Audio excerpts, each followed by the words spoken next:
Welcome to Doing Small Better with Layne Allen Fields. I'm your host, Layne Allen Fields, and I help leaders of faith-based organizations and faith-based small businesses with revenues of $2 million or less improve their ethics, improve their effectiveness, and ultimately improve their earnings through coaching and consulting.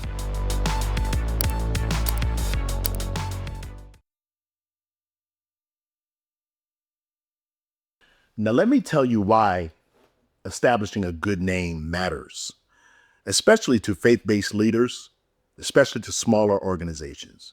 Here's why. Because a bigger company, a bigger organization can sustain a tarnished reputation much better than a smaller one.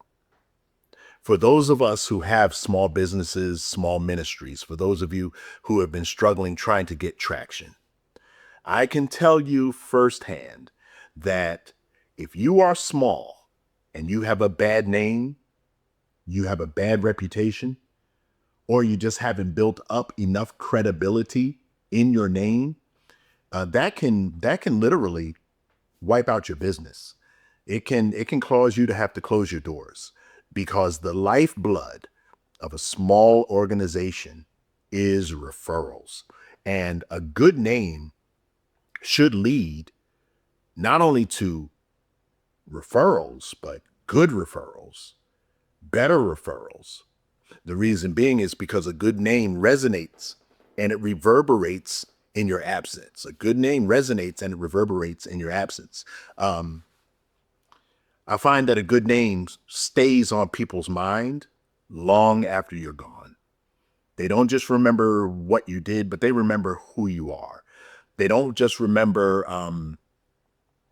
how you performed, but they remember who you were while you were performing it, because perhaps there were a few challenges and the way you handled those challenges. Perhaps there were some unexpected occurrences, and it's the way you handled those unexpected occurrences is really what people remember. Sure, they remember good craftsmanship, good workmanship,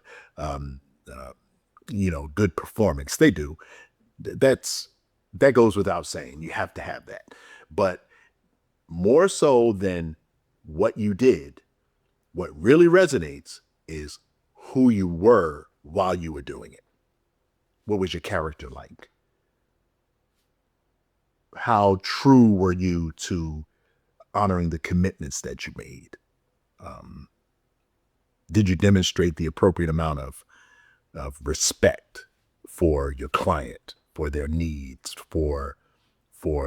did you give them the value that they expected in return for what they paid for? All of these things, plus more, add up to a good name, a good reputation. So whether you make millions or whether you just etch out a living, when it's all said and done, your good name is going to be all that remains. It's going to be all that you have left. So again, I encourage you, don't just build a business, build a good name.